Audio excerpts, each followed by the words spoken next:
Dahulu kala, suku Gurongi meneror para Linto, sampai seorang pejuang bernama Riku muncul dan berubah menjadi Kuga untuk mengalahkan para Gurongi. Kemudian menyegel pimpinan mereka bersamaan dengan dirinya di dalam sebuah peti.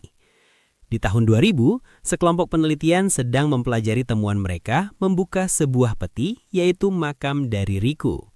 Namun selang setelahnya, cahaya biru pun muncul dan terlihat sosok yang membangkitkan para Gurongi dan membantai para peneliti di sana. Beralih ke sang tokoh utama kita, yaitu Godai pemuda dengan banyak keahlian dan keterampilan. Terlihat bahwa ia sedang menghibur seorang bocah yang tersesat, hingga ia pun memperlihatkan salah satu keahliannya. Selanjutnya, kita ke seorang peneliti arkeologi, yaitu Sakurako yang sedang meneliti teks peradaban kuno. Tak lama hasil pekerjaan Sakurako selesai dan kita mengetahui terjemahan dari penelitiannya tentang bahasa kuno yang berisikan peringatan kematian. Segera ia pun mengabarkan ke kelompok peneliti reruntuhan, namun nahas ternyata Gurongi telah menyerang mereka. Paginya, Godai pun memutuskan untuk menyelidiki kejadian semalam dan kita bertemu dengan seorang detektif bernama Ichijo. Di sana Godai juga melihat sabuk bernama Arkel dan tiba-tiba memiliki penglihatan tentang pertarungan Riku melawan para Gurongi.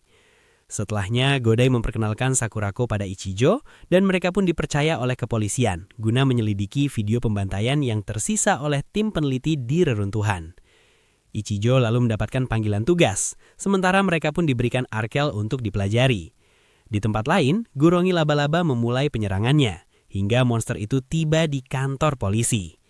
Godai yang melihat penglihatan itu kembali, memutuskan untuk memasangkan sabuk tersebut. Lalu tiba-tiba sabuk itu pun terserap oleh tubuhnya.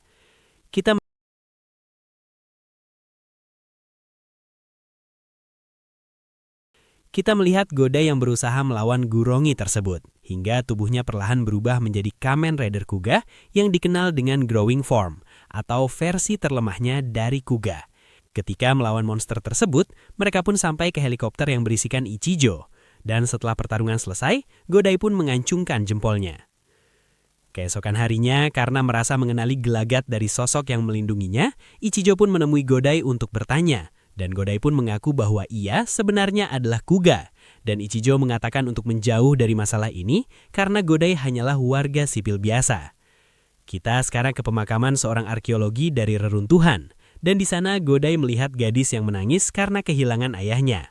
Sehingga ia pun membulatkan tekad untuk bertarung agar dapat menjaga senyuman setiap orang. Ichijo lalu menyelidiki kemunculan Gurongi baru, yaitu Gurongi vampir di gereja. Saat ingin menangkapnya, ia pun gagal. Beruntung Godai lalu tiba dan bertarung dengan form yang lebih kuat, yaitu Mighty Form. Dan form ini persis seperti yang terlihat pada penglihatannya.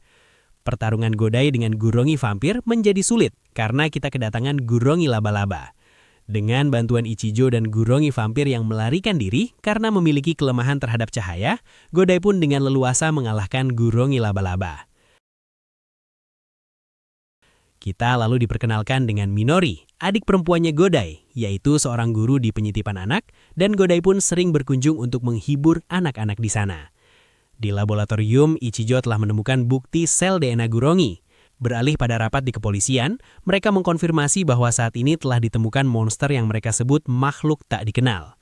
Dimulai dari nomor 0, yaitu Gurongi yang menyerang dan berlanjut pada urutan kemunculan Gurongi lain. Mereka juga mengatakan bahwa Kuga Growing Form adalah makhluk tak dikenal nomor 0, dan Kuga Mighty Form adalah makhluk tak dikenal nomor 4.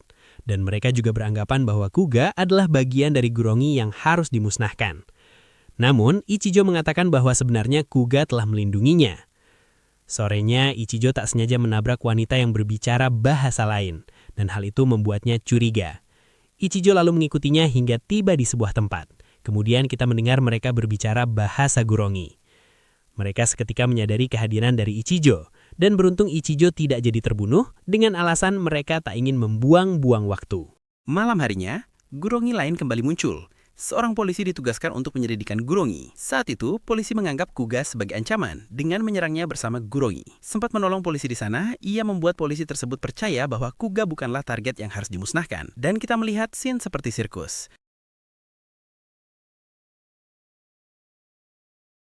Setelah mengalahkan Gurongi tersebut, Ichigo membalas Godai dengan mengacungkan jempolnya dan ingin menjadi pertanda bahwa Ichigo sekarang benar-benar mengakui Godai untuk dapat mengalahkan Gurongi. Sekarang kita ke sebuah restoran tempat Godai bekerja. Terungkap, Godai adalah seorang pelayan dari toko teman ayahnya. Kita panggil saja dengan bos. Di luar, Ichigo meminta Godai untuk memeriksa tubuhnya dengan dokter kenalan dari teman satu SMA-nya. Ia adalah Tsubaki.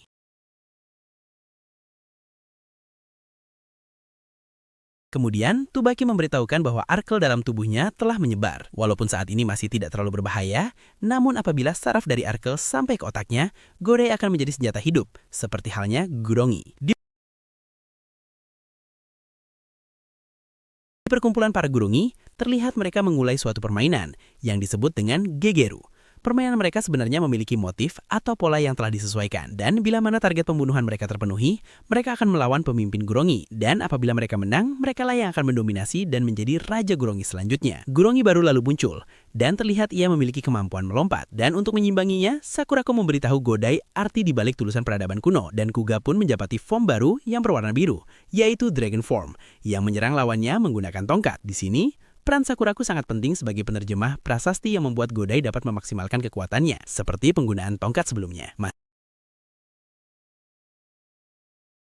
Masih ingat dengan gadis yang menangis di pemakaman? Ia adalah Mika. Di kepolisian, ia dan ibunya memberikan beberapa peninggalan terkait reruntuhan, dan Ichigo mengatakan untuk memberikannya pada Sakurako. Di tempatnya Sakurako, kita juga bertemu dengan Jin, rekan peneliti dari Sakurako, yang tertarik dengan peninggalan tersebut. Kemudian, di kepolisian, kita diperkenalkan ilmuwan bernama Enokida, yang akan mengembangkan senjata-senjata untuk membantu Kuga dan polisi melawan Gurongi. Gegeru sekarang berlanjut pada Gurongi lebah. Dan untuk mengatasinya, Godai tiba-tiba berubah ke form baru yang memiliki kemampuan indera yang sangat tajam. Form ini bernama Pegasus Form. Awalnya, ia cukup kewalahan, hingga dengan memanfaatkan inderanya dan senjata crossbow, Gurongi tersebut berhasil ia kalahkan. Di episode ke-10, Godai juga diberikan lawan yang tangguh, berupa Gurongi Cumi-Cumi, yang membuat Kuga dikalahkan. Godai pun berlatih bersama Ichigo, dan akhirnya dengan pelatihan dari Ichigo, Kuga membangkitkan form Titan, yang memiliki kemampuan bertahan yang besar, daya serang yang kuat, serta memiliki pedang panjang. Gurongi Cumi pun dikalahkan. Beralih ke Jin dan Mika, tampak mereka menemukan sambungan pecahan dari runtuhan. Namun saat akan dibawa ke Tokyo, pecahan tersebut malah menghilang. Informasi ini pun diketahui oleh kepolisian. Dimantau oleh Enokida, terkuaklah bahwa pecahan tersebut telah membentuk tubuh seperti serangga. Godai mendapatkan penglihatan lagi tentang kumbang raksasa milik Kuga. Di tempatnya Sakurako, ia juga mengatakan bahwa Kuga juga memiliki pendamping berupa kumbang yang pada zaman dahulu digunakan sebagai armor pelindung Kuga. Hingga suatu saat, ketika Godai mengendarai motornya, ia pun kedatangan kumbang tersebut yang tiba-tiba menggabungkan dirinya dengan motor. Kumbang tersebut dinamakan Gauram, dan ia juga dapat memberikan serangan telak pada Gurongi.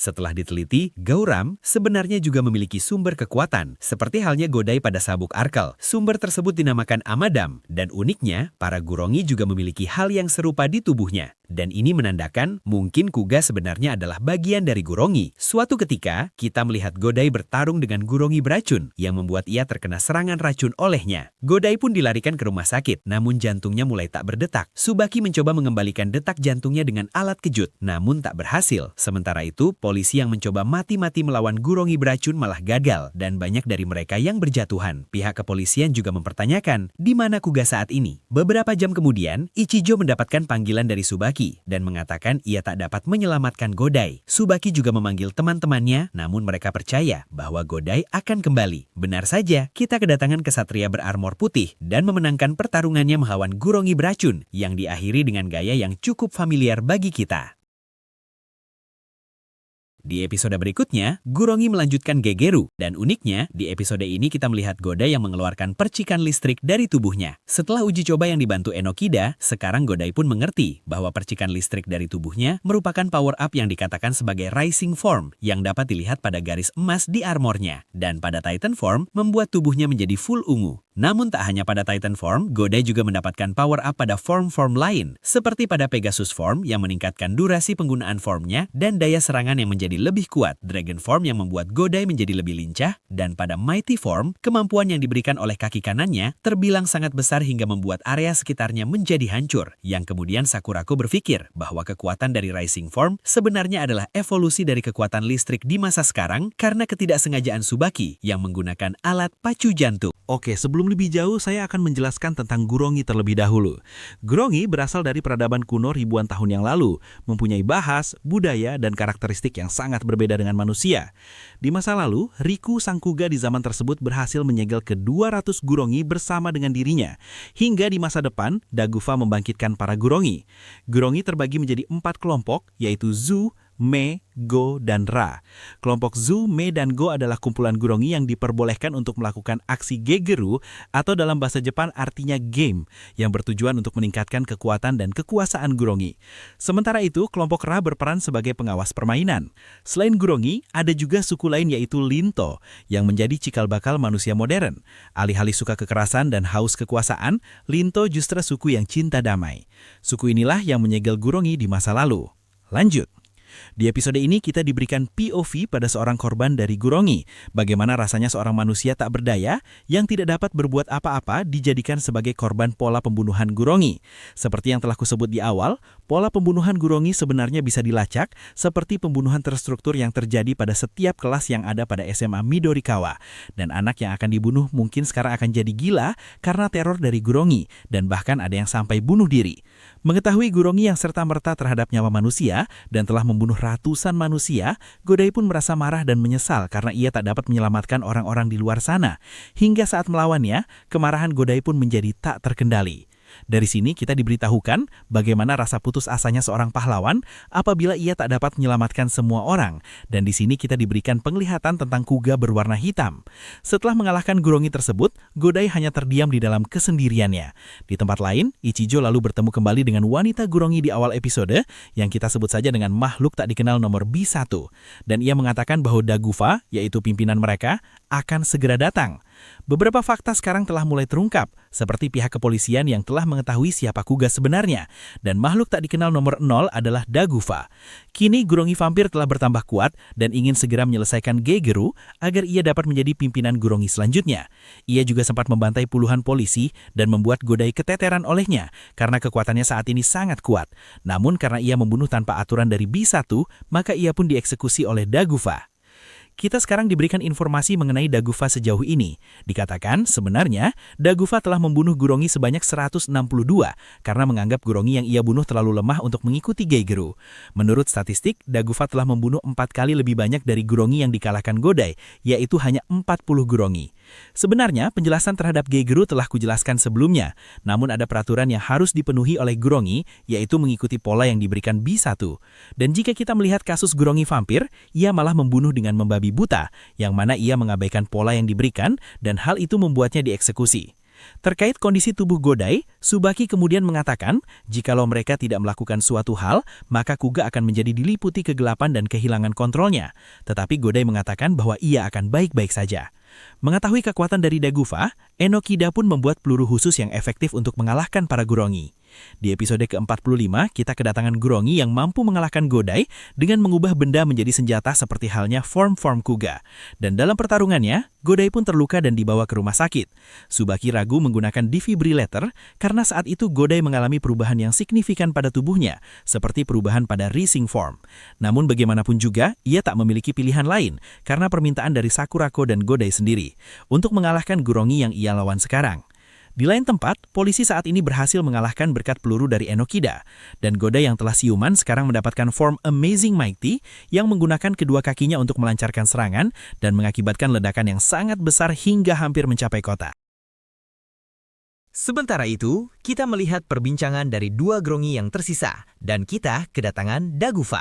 Kita melihat Dagufa, form monsternya, sabuk Kuga yang telah retak, perkotaan yang telah berbakar, dan semua ini dikarenakan upaya Godai untuk mengalahkan Dagufa, karena Godai berpikir untuk mengakhiri ini semua. Tetapi usaha awalnya saat itu gagal, dan berpikir akan mengerahkan semuanya untuk upaya yang terakhir.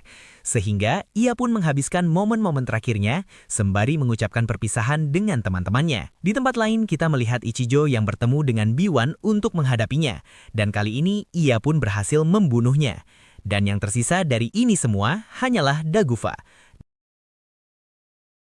Dagufa bertemu dengan Godai saat ia baru saja selesai membantai orang-orang di jalanan.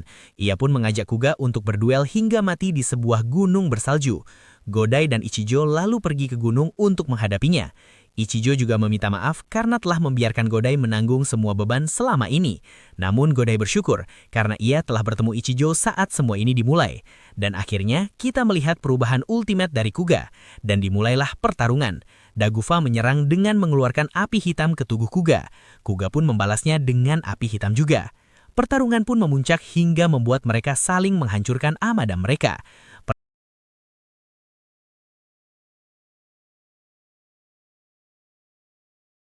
Pertarungan pun dilanjutkan pada wujud manusia. Mereka saling pukul hingga akhirnya mereka berdua tumbang. 3 bulan setelahnya, kita melihat kehidupan damai tanpa Grongi. Sebaki mengatakan bahwa pada akhirnya, para Grongi hanya bertarung untuk senyuman dirinya sendiri, sementara Godai bertarung untuk mengorbankan senyuman dirinya demi senyuman orang lain. Kita mungkin juga dapat menebak dari ribuan keahlian yang dimiliki Godai, yang mana keahlian pertamanya mungkin adalah tersenyum. Di tempatnya Sakurako, Ichijo mengatakan bahwa perubahan Godai saat itu tidak dipenuhi kegelapan seperti yang diceritakan. Malahan, ia tetap memiliki mata yang merah seperti pada perubahan Kuga biasanya. Dan Sakurako juga menduga itu semua, karena Godai adalah Godai, yang pelindung dari senyuman setiap orang. Tamat! Kalian penasaran apakah Godai juga masih hidup? Jawabannya masih ya guys. Saat ini Godai melanjutkan perjalanannya dengan slow living. Di Kuga juga kita tidak melihat Second Rider sama sekali. Tapi kita punya Ichijo yang perannya sangat krusial bagi Godai. Ichijo lah yang membimbing, mendukung, melatih, dan menyediakan seluruh kebutuhan pertempuran Godai. Pesan yang bisa kita ambil dari series ini adalah, seorang pahlawan bukanlah sosok terkuat dalam pertempuran, namun pahlawan adalah orang yang bertempur demi melindungi sebuah senyuman. Walaupun kamu tidak mempunyai kekuatan asalkan punya tekad dan ketulusan, maka selamat kamu berada di jalan yang benar. Jangan lupa like, comment, and subscribe.